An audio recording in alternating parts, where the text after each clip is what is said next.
Is Mike Sullivan. I'm a former IRS agent and teaching instructor. Welcome to my YouTube station. I worked at IRS station. I don't know, station. I was a former agent. I worked there, God, a decade. I've been in private practice for 4. Yeah, I've been doing this actually 51 years. I have a whole team of former IRS agents and tax attorneys and CPAs on staff, all that cha-cha.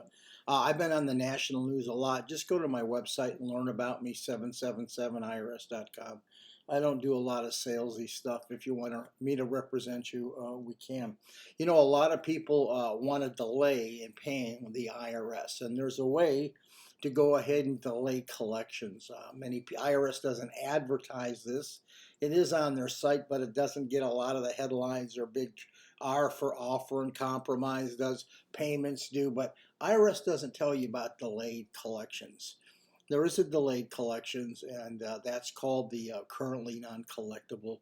A lot of people, when they get their tax bill, especially self-employed people, they don't go ahead and they don't make their estimate payments. That's usually where this usually comes. Sometimes W-2 wage earners, most of the time self-employed people, and they can't pay it because they're really in a low season or a low cycle of making money, so you need your case kind of suspended. So it's a way to suspend or delay your IRS collection. So what has to happen? This is tricky.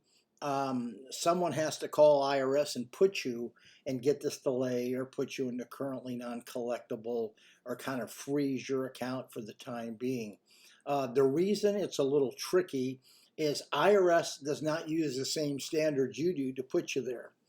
Most people think they can just call IRS and say, hey, IRS, right now I can't pay, and IRS will say, well, give us a financial statement. Give me a 433-F. That's the financial statement they're going to want.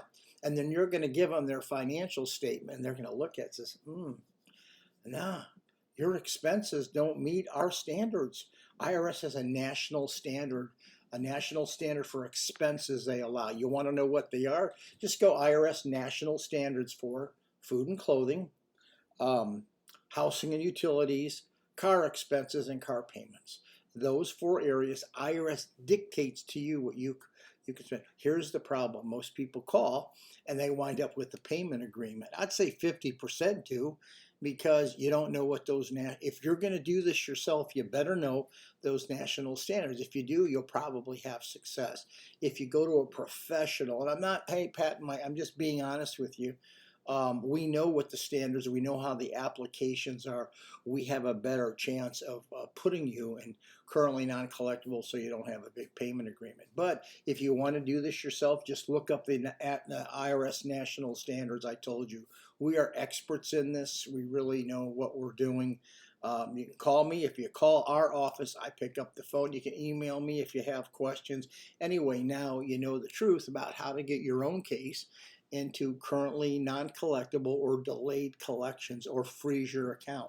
Remember, if you do get this frozen, penalties and interest run. They'll freeze it usually up to 2 years, but you have to pay and file all your tax returns while your account's suspended or frozen.